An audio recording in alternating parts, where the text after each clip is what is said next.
आजा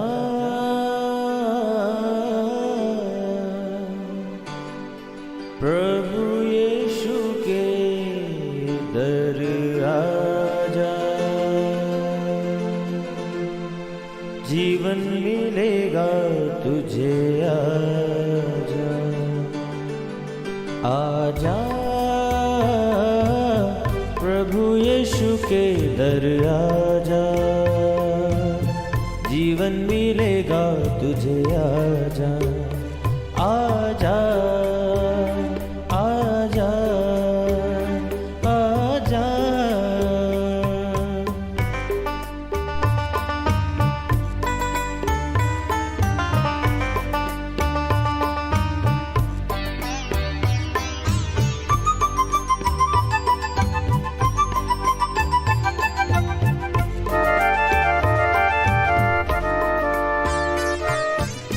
दिल पे जो तेरे बड़ा बोझ है, सारी उम्र का एक रोग है।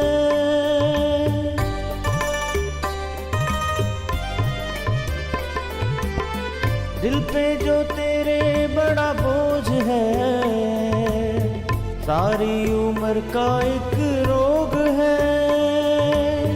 क्यों नहीं आता यीशु पास तू, ताकि न रहे फिर उदास तू। क्यों नहीं आता यीशु पास तू,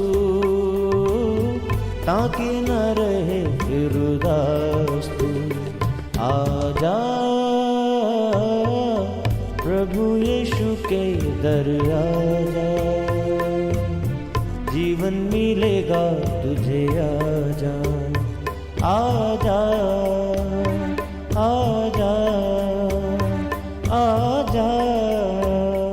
प्रेज द लॉर्ड एवरीवन, मैं pastor Kulbhushan Johar, Asian Church of Christ Vancouver BC से प्रोग्राम नई ज़िंदगी की ओर में आप सबका बहुत बहुत स्वागत करता हूं। मैं उम्मीद करता हूं आप सब लोग अच्छे होंगे, तंदुरुस्त होंगे, परमेश्वर के कलाम में बढ़ रहे होंगे। आइए हर बार की तरह परमेश्वर के कलाम में से सीखने से पहले, वचन को पढ़ने से पहले आइए अपने सरों को झुकाएंगे, अपनी आंखों को बंद करेंगे। आइए हम प्रार्थना में जाएंगे। सर्वशक्तिमान परमेश्वर यीशु मसीह नासरी, हम आपका धन्यवाद करते हैं। आप अच्छे सच्चे जीवित परमेश्वर हैं, दुआओं को सुनते हैं। इस वक्त आपने हमें ये मौका दिया, हम आपकी हुजूरी में बैठ सके, आपके कलाम में से सीख सकें। होने दे परमेश्वर, जब आज आपके वचनों में से हम सुने, ये वचन हम में से हर एक को नई ज़िंदगी के साथ जोड़ दे। कोई भी अंधकार की शक्ति इन वचनों के फलों को चुरा ना सके। महान परमेश्वर, मैं प्रार्थना करता हूँ जितने लोग मुझे देख रहे हैं, सुन रहे हैं, सबकी ज़िंदगी में आज जब ये वचन का बीज बोया जाए, ये 100 गुना फलों को लेके आए। खुदावंद यीशु मसीह के सामर्थी नाम से हम मांगते हैं, आमीन आमीन, हालेलुया। मैं स्वागत करता हूं आप सबका प्रभु यीशु मसीह की हजूरी में। आज मैं आपसे बात करूंगा एक बहुत ही कॉमन टॉपिक के बारे में, एक ऐसी चीज़ जो आज हम बहुत ज़्यादा होते हुए देखते हैं। मेरे प्रियो, आज हम देखते हैं कि हालात जो हैं वो बद से बदतर हो रहे हैं। महंगाई अपनी चरम सीमा पर है, लड़ाइयों को हम देखते हैं, क्रैशेस को हम देखते हैं, अलग अलग चीज़ों को हम देखते हैं कैसे वो घटित हो रही हैं। आज सबसे ज़्यादा ये चीज़ें जब होती हैं तो क्या एक इंसान को क्या हिट करता है? मेरे प्रियो, आज सबसे कॉमन जो बात है वो है डिप्रेशन, वो है लोनलीनेस, होपलेसनेस। ये चीज़ें जब इंसान की लाइफ में हिट करती हैं, जब किसी की लाइफ के ऊपर ये चीज़ें अटैक करती हैं, तो चाहे वो कितना भी ज़्यादा बड़ा क्यों ना हो, कितना भी ज़्यादा अमीर क्यों ना हो, कोई भी क्यों ना हो, जब ये चीज़ें अटैक करती हैं तो इंसान की लाइफ जो है वो ख़राब हो जाती है, वो कोई भी क्यों ना हो। और ऐसे टाइम पे बहुत बार लोग इस चीज़ को एक्सप्रेस नहीं कर पाते। उनको लगता है कि अगर हम ऐसा कहेंगे तो लोग क्या सोचेंगे। अगर वो एक्सप्रेस करते भी हैं तो लोग उनको बेचारा बना के छोड़ देते हैं। मेरे प्रियो, आज मैं आपको बताऊंगा बाइबल में से कि क्या ये चीज़ें आज होनी शुरू हुई, क्या ये चीज़ें पहले भी होती थी, कैसे इसमें से निकला जा सकता है। मैं आपको बताऊंगा बाइबल में से कि ये सिर्फ आपके साथ ही नहीं हो रहा, ये सब बाइबल के टाइम पे भी, बाइबल के जो हीरोज़ हैं जिनको आप बाइबल में पढ़ते हैं, उनकी लाइफ में भी ये चीज़ें हुई, पर वो कैसे इसमें से बाहर निकले, कैसे आप इसमें से बाहर निकल सकते हैं। बाइबल कहती परमेश्वर कभी बदलता नहीं। अगर उस टाइम परमेश्वर ने अपने वचन के द्वारा बात की, वो आज भी बात करता है। आज बड़े ध्यान से आपको इस वचन को सुनना है। अगर हम देखें पहला थिस्सलुनीकियों उसका 5 अध्याय, उसकी अगर आपके लिए मैं 17 आयत से पढ़ूं, वहाँ पे लिखा, निरंतर प्रार्थना में लगे रहो, हर बात में धन्यवाद करो, क्योंकि तुम्हारे लिए मसीह यीशु में परमेश्वर की यही इच्छा है, आत्मा को ना बुझाओ। मेरे प्रियो, अब अगर जब आपने इस बात को सुना, निरंतर प्रार्थना में लगे रहो, बहुत से लोगों को अब क्या लगेगा कि ये फिर से वही बात को बताया जाएगा कि आपको प्रार्थना करनी है। नो डाउट प्रार्थना हमें करनी है, पर मैं आज जो आपको बाइबल में से बताऊंगा, ऐसा आपने पहले कभी भी नहीं सुना होगा। और ये जो वचन मुझे परमेश्वर ने आपके लिए दिया, जब आप इसको सुनेंगे, अब इसके ऊपर मेडिटेट करेंगे, आपकी सोच चेंज होगी, आप नई जिंदगी के साथ जुड़ जाएंगे। हालेलुया। मेरे प्रियो, यहाँ पर जब पौलुस इस बात को कह रहा है निरंतर प्रार्थना में लगे रहो, वो कहता है कि हर बात में परमेश्वर का धन्यवाद करो, तुम्हारे लिए परमेश्वर की यही इच्छा है। अब हमें क्या लगता है कि पौलुस एक ऐसा व्यक्ति था जिसको कभी कोई चिंता नहीं हुई। हमें यह लगता है कि पौलुस कभी डिप्रेस नहीं हुआ। पौलुस हमेशा अपनी लाइफ में बोल्डनेस के साथ प्रचार करता था, विच इज़ राइट, पर ऐसा नहीं है कि उसकी लाइफ हमेशा एक जैसी थी। मैंने आपको बीते दिनों में भी बताया, जो आप सोशल मीडिया पे देखते हैं, लोग बोलते हैं हम सुपर ब्लेस्ड हैं, हम बड़े जॉय में हैं, हम बड़े आनंदित हैं, हमारे पास सब चीज़ें हैं। जो आपको दिखता है वो सही नहीं। इसीलिए मैं बोलता हूं कि कभी भी ऐसी चीज़ों को एडमायर मत करो, ऐसी चीज़ों को फॉलो मत करो, ये आपको डिप्रेस कर देंगी। अब मैं आपको बताऊंगा कि बाइबल क्या कहती है, कैसे उस टाइम पे भी लोग डिप्रेशन में जाते थे, पर वो कैसे उसमें से निकल आते थे। आज मैं आपको इस तरीके को बताऊंगा। हम देखेंगे रोमन्स की किताब उसका 8 अध्याय और उसकी 31 आयत से। यहाँ पे लिखा, अतः हम इन बातों के विषय में क्या कहें, यदि परमेश्वर हमारी ओर है, हमारा विरोधी कौन हो सकता है। जिसने अपने निज पुत्र को भी ना रख छोड़ा, परंतु उसे हम सब के लिए दे दिया, वह उसके साथ हमें और सब कुछ क्यों ना देगा। परमेश्वर के चुने हुओं पर दोष कौन लगाएगा। परमेश्वर ही है जो उनको धर्मी ठहराने वाला है। फिर वो कौन है जो दंड की आज्ञा देगा। मसीह है जो मर गया वरन मुर्दों में से जी उठा, परमेश्वर के दाहिनी ओर है और हमारे लिए निवेदन भी करता है। और हमको मसीह के प्रेम से अलग कौन करेगा। क्या कलेश, क्या संकट, क्या उपद्रव, अकाल, नंगाई, जोखिम या तलवार। जैसा लिखा है, हम तेरे लिए दिन भर घात किए जाते हैं, हम बद होने वाली भेड़ों के समान गिने गए हैं। परंतु इन सब बातों में हम उसके द्वारा जिसने हमसे प्रेम किया जयवंत से भी बढ़कर हैं। क्योंकि मैं निश्चय जानता हूँ, न मृत्यु, न जीवन, न स्वर्गदूत, न प्रधानताएं, न वर्तमान, न भविष्य, न सामर्थ, न ऊंचाई, न गहराई, न कोई और सृष्टि हमें परमेश्वर के प्रेम से जो हमारे प्रभु यीशु मसीह में है अलग कर सकेगी। हालेलुया। मेरे प्रियो, जब पौलुस इस बात को बोल रहा है, नो डाउट वो इनकरेज कर रहा है, पर आप इस बात को समझो, पौलुस जब ये बात बोलता है कि मुझे परमेश्वर के प्रेम से कोई अलग नहीं कर सकता, क्या वो नहीं जानता कि जब पतरस ने ऐसा बोला था तो पतरस के साथ क्या हुआ था।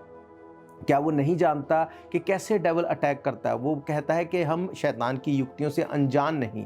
पौलुस इस बात को भली भांति जानता था, पर उसके बावजूद जब वो ये बात को बोल रहा है कि कौन हमको मसीह के प्रेम से अलग करेगा। क्या कलेश, क्या संकट, क्या उपद्रव, क्या अकाल, क्या नंगाई, क्या जोखिम, क्या तलवार। फिर वो कहता है हमें परमेश्वर के प्रेम से कौन अलग करेगा। न मृत्यु, न जीवन, न स्वर्गदूत, प्रधानताएं, वर्तमान, भविष्य, सब चीजें। वो इस बात को जानता था कि ये चीजें मेरे ऊपर हावी हो जाएंगी। जब भी उसको इस तरह से अपनी लाइफ में चीजें काम करती नजर आती थी, वो प्रोफेसाई करता था अपने मुंह को खोल के। वो इस बात के लिए बोलता था कि ऐसा नहीं होगा। हालेलुया।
इस बात को क्यों बोल रहा है, उसको क्या बोलने की ज़रूरत है इतनी लंबी लिस्ट को?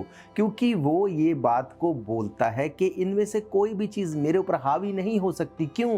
क्योंकि वो ट्राई करती थी ऐसी चीज़ें उनके ऊपर हावी होने के लिए, उसको डिप्रेस करने के लिए। आपको क्या लगता है इतना बड़ा काम करने वाला व्यक्ति, उसको निराशा नहीं होती होगी, उसको लोग उसको डिसअपॉइंट नहीं करते होंगे? उसने कहा ना प्रेम, ना स्वर्गदूत, ना ऊंचाई, ना गहराई, ना नंगाई, ना जोखिम। आज के टाइम में लोगों को लगता है हम डिप्रेस हैं। क्यों? हम बीमार हैं, हमारे पास काम नहीं, हमारे रिलेशन ख़राब हैं, अलग अलग तरह से। आपको क्या लगता है आप इसलिए डिप्रेस हैं? नहीं, आप इसलिए डिप्रेस नहीं हैं, आपको इन चीज़ों से डील नहीं करना आता, आप इसलिए डिप्रेस हैं। अगर आप कहीं पे जा रहे हैं, रास्ते में अगर सड़क बंद है तो क्या आप वहाँ पे बैठ के रोने लग जाते हैं? क्या आप बोलते हैं कि मेरी लाइफ में ये क्या हो गया? क्या आप वहीं पे क्विट कर देते हैं? नहीं, आप दूसरा रास्ता लेते हैं, आप उसको डिटोर करके उस जगह के ऊपर पहुंच जाते हैं। यही ज़िंदगी है। इसी तरह से आप अपनी ज़िंदगी को खुद से चला सकते हैं। परमेश्वर के वचन के साथ जुड़ना आपको इन चीज़ों से आज़ाद करेगा। मेरे प्रियो, आप अपने लिए प्रोफेसाई कर सकते हैं, भविष्यवाणी करते हैं। एवरी डे आप अपने लिए भविष्यवाणी कर सकते हैं, ये बीमारी का मेरी लाइफ के ऊपर कोई असर नहीं, गरीबी का मेरी लाइफ के ऊपर कोई असर नहीं, मेरे रिलेशन सुधरेंगे, मेरे रिलेशन आज़ाद होंगे। आप मुंह से बोल सकते हैं। ये एक तरीका है अपने डिप्रेशन से बाहर आने का। अब मैं आपको बताऊंगा भजन संहिता, अगर आप देखते हैं उसका 51वां 51 चैप्टर, उसकी 6 आयत से, दाऊद जब वो डिप्रेशन में था, जी हाँ दाऊद जिसके बारे में आप पढ़ते हैं आपको लगता है कि ऐसा कभी नहीं हो सकता, वो भी डिप्रेशन में था। क्या कहती है बाइबल? 51 अध्याय 6 आयत में लिखा, देख तू हृदय की सच्चाई से प्रसन्न होता है, मेरे मन ही में ज्ञान सिखाएगा। जूफा से मुझे शुद्ध कर मैं पवित्र हो जाऊंगा, मुझे धो में हीम से भी श्वेत बनूंगा। मुझे हर्ष और आनंद की बातें सुना, जिससे जो हड्डियां तूने तोड़ डाली वे मगन हो जाएं। अपना मुख मेरे पापों की ओर से फेर ले, मेरे सारे अधर्म के कामों को मिटा डाल। हे परमेश्वर, मेरे अंदर शुद्ध मन उत्पन्न कर, मेरे भीतर स्थिर आत्मा नए सिरे से उत्पन्न कर। मुझे अपने सामने से निकाल ना दे और अपने पवित्र आत्मा को मुझसे अलग ना कर। हालेलुया। पौलुस क्या कहता है? पवित्र आत्मा को ना बुझाओ, पवित्र आत्मा को अलग ना करो। दाऊद क्या कहता है? पवित्र आत्मा को मुझसे अलग ना कर, जूफा से मुझे शुद्ध कर, मेरे अंदर नया मन उत्पन्न कर, जो हड्डियां तूने तोड़ डाली उनको मगन कर। वो भी डिप्रेशन में था। जब वो इन चीजों को बोल रहा है, वो उन बंधनों को तोड़ रहा है।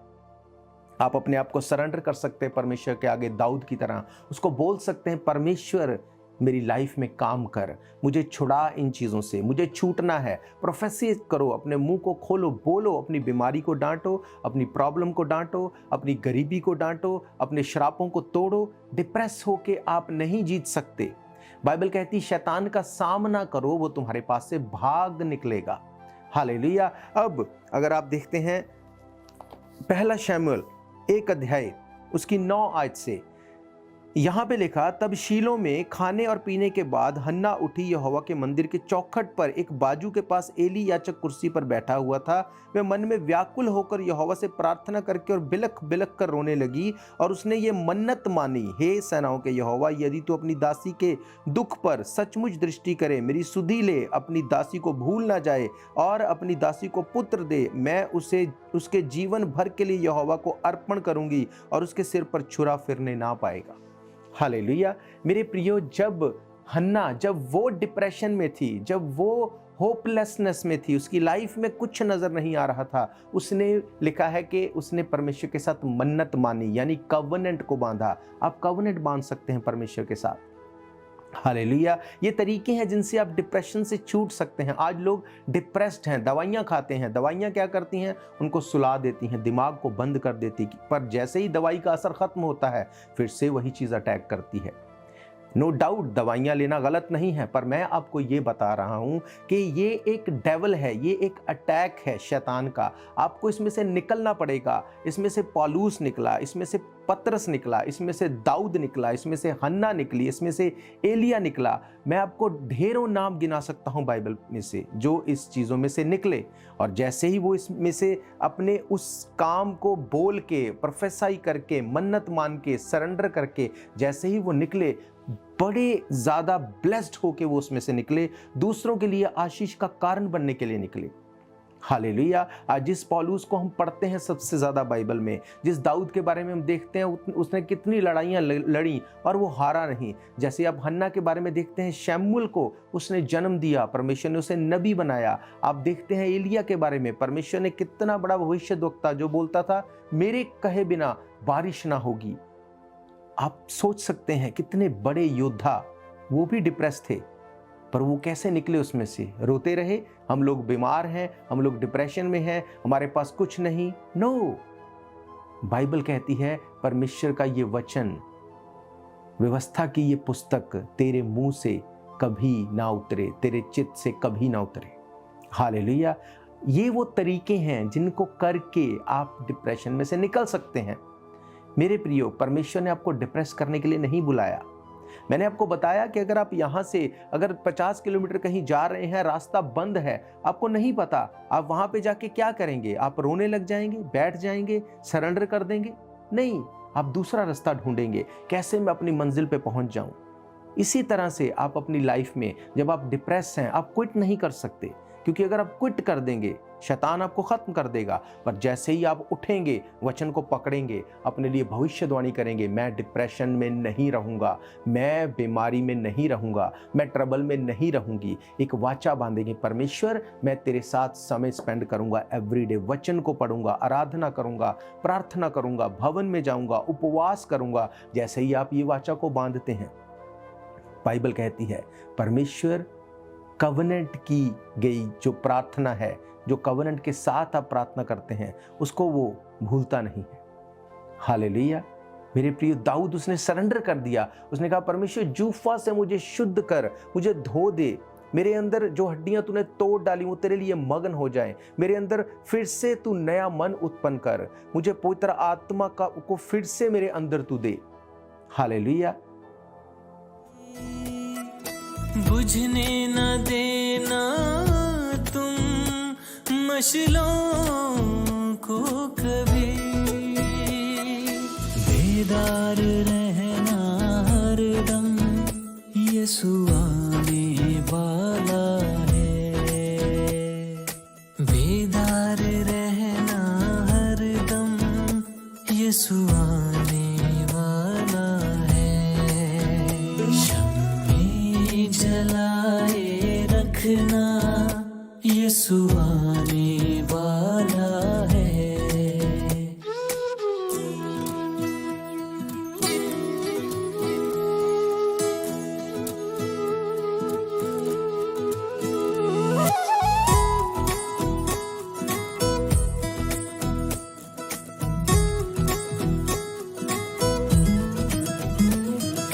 पूरी हो रही है नबूवतें सभी, पूरी हो रही है नबूवतें सभी।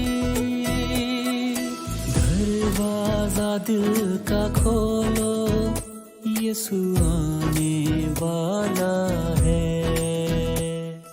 दरवाजा दिल का खोलो, यीशु आने वाला है। शम्मे जलाए रखना, यीशु आने वाला है।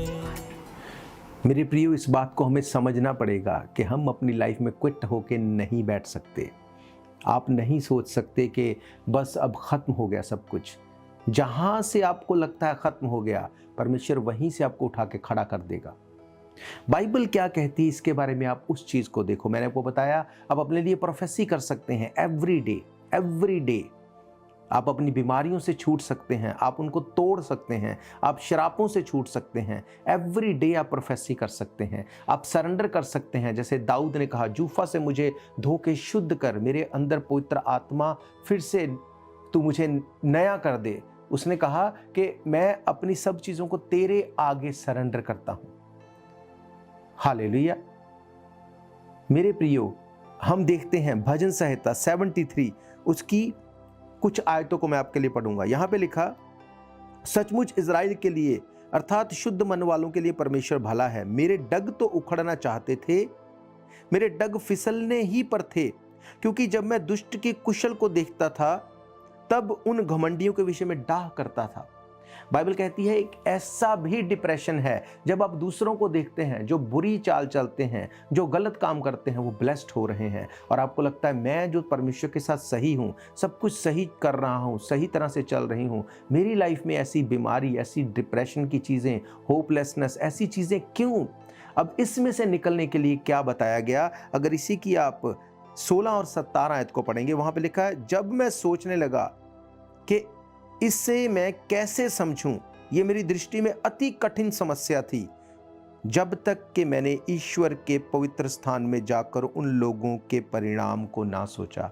बाइबल कहती है जब इस टाइम पे जब आसाफ का भजन लिखा जा रहा था, उन्होंने कहा कि हम लोग तो समझ नहीं पा रहे ये कैसे होगा। कब समझे? जब वो परमेश्वर के भवन में गए, जब वचन को सुना। आप परमेश्वर के भवन में आके अपने डिप्रेशन से छूट सकते हैं। हालेलुया। आपको एक डिसीजन बनाना होगा। मैं जानता हूं आपका मन नहीं करता, आपको लगता नहीं हमें कहीं नहीं जाना, आज बारिश है, आज धूप है, आज ठंड है। आप सोच सकते हैं कि आपको लगता है कि हम नहीं जाना चाहते, हम डिप्रेस हैं। मेरे प्रियो, 12 साल से जिस स्त्री को लहू बह रहा था वो भी डिप्रेस थी। अपनी पूरी सारी जितनी उसकी पूंजी थी, जितना पैसा था, वो वैदों में खर्च कर चुकी थी, पर वो फिर भी हील नहीं हुई थी। वो डिप्रेस थी, 12 साल से वो ट्रबल में थी। पर जैसे ही यीशु मसीह के बारे में पता चला कि वहाँ यीशु मसीह जा रहा है, बीमारी में होते हुए घर से निकली और उसको जाके छुआ और चंगी हो गई। ये बिब्लिकल है। जब आप परमेश्वर के भवन में आते हैं, आप गवाहियों को सुनते हैं, आप लोगों को देखते हैं, आप देखते हैं कैसे परमेश्वर डिप्रेशन से आज़ाद कर रहा है, बीमारियों से आज़ाद कर रहा है, ट्रबल से निकाल रहा है, लोगों की ज़िंदगियों में काम हो रहा है, आप डिप्रेशन से छूट जाते हैं। ये एक स्पिरिट है। जब आप ऐसी जगह पे होंगे जहां परमेश्वर का आत्मा काम करता है, वहां पे इन स्पिरिट्स का कोई काम नहीं। बाइबल कहती है परमेश्वर आत्मा है, जहां कहीं परमेश्वर का आत्मा है वहां पर आजादी है। उसने आपको आजाद होने के लिए बुलाया। हालेलुया। आप प्रोफेसी करके छूट सकते हैं, सरेंडर करके छूट सकते हैं, वाचा बांध के छूट सकते हैं, कवनेंट के साथ छूट सकते हैं, परमेश्वर के भवन में आके छूट सकते हैं। आप इसलिए डिप्रेशन में नहीं है कि आप बीमार हैं, आप गरीब हैं, आपके पास होप नहीं, आप ट्रबल में हैं, आपकी फैमिली में चीज़ें ख़राब हो रही हैं। आप इसलिए डिप्रेशन में नहीं। इसकी रूट ये है कि आप परमेश्वर के वचन से दूर हैं। आपको नहीं पता वचन क्या कहता है। यही डिप्रेशन ने जब पौलुस के ऊपर अटैक किया, उसने वचन को बोला और वो आज़ाद हो गया। वो भविष्यवाणी करता था अपने लिए एवरीडे।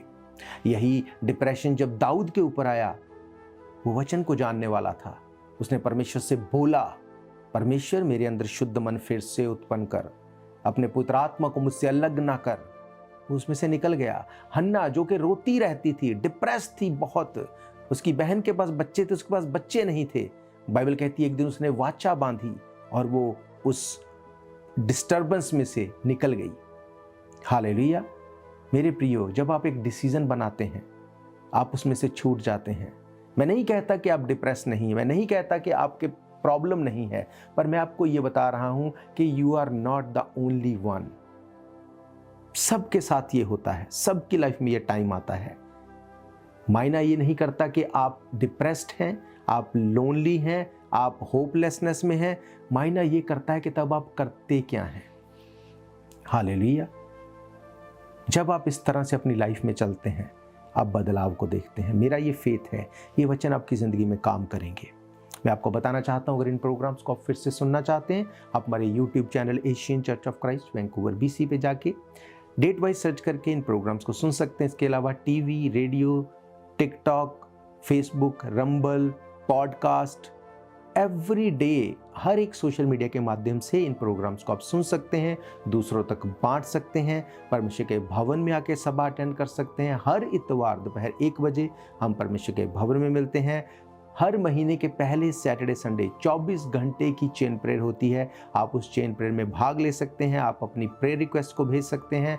आपकी कोई भी प्रेयर रिक्वेस्ट है, आपका कोई भी क्वेश्चन है, डाउट है, तब भी आप हमें कांटेक्ट कर सकते हैं। आप हमें टेक्स्ट कर सकते हैं, व्हाट्सअप कर सकते हैं, कॉल कर सकते हैं। हमारी वेबसाइट asianchurchofchrist.org पे जाके आप फॉर्म फिल कर सकते हैं। बहुत से रास्ते हैं अगर आप चाहते हैं छूटने के लिए, और आप छूट जाएंगे। मैं आपको बता रहा हूँ, तो मैं आप सबके लिए दुआ करूंगा। अपनी आंखों को बंद करेंगे, इस प्रार्थना को आप रिसीव करेंगे। अगर आप डिप्रेस्ड हैं, अपने सर के ऊपर हाथ रखो। अगर बीमार हैं, बीमारी वाली जगह के ऊपर हाथ रखो। सर्वशक्तिमान परमेश्वर यीशु मसीह नासरी, मैं आपका धन्यवाद करता हूँ। आप जीवित परमेश्वर हैं, दया करने वाले हैं। आप खुदावंद दुआओं को सुनते हैं। इस वक्त मैं प्रार्थना करता हूँ, तेरे वचन जो तेरे लोगों को बता दिए गए, खुदावंद जैसे आपने पौलुस की मदद की, पतरस की सहायता की, दाऊद के साथ हुए, हन्ना के साथ हुए, खुदावंद मेरी ये प्रार्थना है आज उसी तरह से सेम स्पिरिट इनकी लाइफ में जाए। जितने लोग डिप्रेस्ड हैं, यीशु मसीह के नाम से इस डिप्रेशन के आत्मा को मैं डांटता हूँ, इनकी लाइफ से मैं डिस्कनेक्ट करता हूँ, मैं तोड़ता हूँ और खत्म करता हूँ तेरे लोगों की लाइफ से इस डिप्रेशन की स्पिरिट को। खुदावंद हीलिंग इनकी बॉडी में जाए, खुदावंद चंगियाई इनकी बॉडी में जाए, तेरी शांति, तेरा पीस इनकी बॉडी में जाए, इनके माइंड को नया कर दे, इनकी जिंदगी नई जिंदगी के साथ जुड़ने पाए। हर बीमारी यीशु मसीह के नाम से श्रापित हो, हर ट्रबल चली जाए इनको छोड़ के, हर प्रॉब्लम चली जाए। तेरे लोग ब्लेस्ड होने पाए, गवाही के साथ खड़े होने पाए। तेरे लोगों को मैं ब्लेस करता हूं। ये खुदावंद प्रार्थना इनकी लाइफ को आजाद करने पाए आज, right now, in the name of Jesus Christ we pray, amen, amen, hallelujah. मेरा ये फेथ है, ये वचन आपकी ज़िंदगी में काम करेंगे। आज से आप नेगेटिव नहीं बोलेंगे, आप प्रार्थना करेंगे, वचन को पढ़ेंगे, वचन को निकालो। जहाँ पे आपकी प्रॉब्लम के लिए जहाँ पे लिखा गया, जहाँ पे वर्सेस लिखी गई आपकी प्रॉब्लम से लड़ने के लिए, क्योंकि बाइबल कहती है, याकूब का परमेश्वर कहता है, अपना मुकद्दमा लड़ो, अपना प्रमाण दो। इस प्रमाण को बाइबल में से लेके जाओ परमेश्वर के आगे, अपने मुकद्दमे को बताओ। मैं आपको सच कहता हूँ, परमेश्वर वचन का इनकार नहीं कर सकता। आप हील भी होंगे, डिलीवर भी होंगे, दूसरों के लिए आप हीलिंग और डिलीवरेंस का चैनल बनेंगे। हम फिर मिलेंगे परमेश्वर की हुजूरी में। God bless you all. शायद ये मौका होगा आखिरी, तुझको बुला रहा है नासरी। धोखा ही धोखा संसार है,